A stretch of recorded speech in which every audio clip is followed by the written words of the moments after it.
Monsieur le Président, Madame la Ministre, Mesdames, Monsieur le rapporteur, chers collègues, voter à l'unanimité la loi du 16 décembre 2022 est de ces lois de consensus où la gravité de l'enjeu rassemble au-delà de tous les clivages.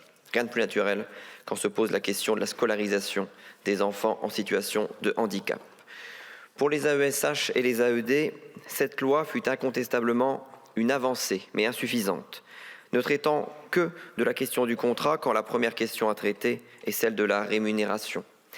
Une rémunération qui a augmenté, mais qui demeure trop faible. 965 € net par mois en moyenne pour les AESH, 765 € net par mois en moyenne pour un mi-temps d'AED. Au-delà des primes et des indemnités, l'effort doit être poursuivi. Mais si la question de la rémunération rassemble les AESH et les AED, ne nous égarons pas en considérant de manière indistincte ces deux métiers. Je les évoquerai donc successivement. Tout d'abord, les AED. Le seul combat d'une généralisation de l'embauche en CDI nous interroge. Si cette perspective peut légitimement être offerte à quelques profils, comme c'est aujourd'hui le cas grâce à la loi, en faire la norme, voire une norme précoce, semble discutable. Car une telle démarche mènerait mécaniquement à moyen terme à vieillir et à fixer la population des AED, alors même que leur rôle au sein des établissements semble appeler mobilité, adaptabilité, mais surtout à être exercé par de jeunes gens capables de jouer ce rôle précieux d'intermédiaire entre les élèves et le personnel. Le premier droit d'un AED, après celui d'une rémunération décente, ne devrait donc pas être le CDI, mais la formation. Formation aux fonctions exercées, mais aussi formation à de futures fonctions, notamment pour ceux qui se tournent vers les métiers non enseignants de l'éducation. Plutôt qu'une carrière, nous pouvons faire de cette fonction spécifique un pont entre études et vie active pour tant de jeunes étudiants ou non qui aspirent à l'autonomie et à l'affirmation. Voilà pourquoi nous pensons aussi que le recrutement doit être prioritairement tourné vers les jeunes adultes et demeurer dans les mains des établissements afin de demeurer au plus près des réalités du terrain.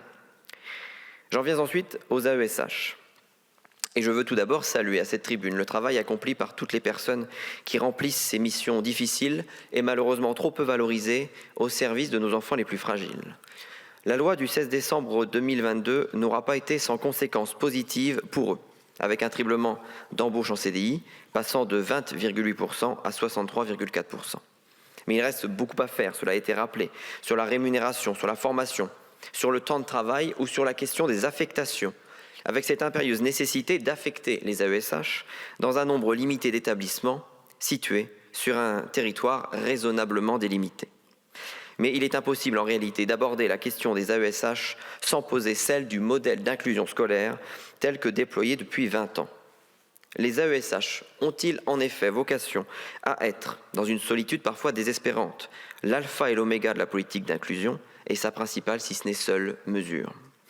En septembre dernier, la Cour des comptes s'interrogeait ainsi, légitimement, sur la maîtrise et la soutenabilité de la montée en charge du dispositif des AESH, qui constitue désormais le deuxième métier de l'éducation nationale, avec 128 466 accompagnants pour 81 164 ETP, soit plus que les professeurs agrégés ou encore plus que les professeurs d'enseignement professionnel. La fuite en avant d'une montée en charge non pensée, non anticipée, nous semble une impasse qui ne permettra ni de valoriser ou de former suffisamment les AESH, ni d'accompagner et d'inclure efficacement les élèves en situation de handicap, dont il est impératif de prendre en compte avant tout l'immense diversité. En effet, si les AESH sont une chance inestimable pour nombre d'enfants, ce dispositif ne saurait s'appliquer ni suffire à tous. Pour construire une société vraiment inclusive, ne cédons pas à l'illusion de l'école unique, et trouvons un chemin entre milieu ordinaire et milieu adapté pour garantir l'intérêt des enfants et la liberté des familles.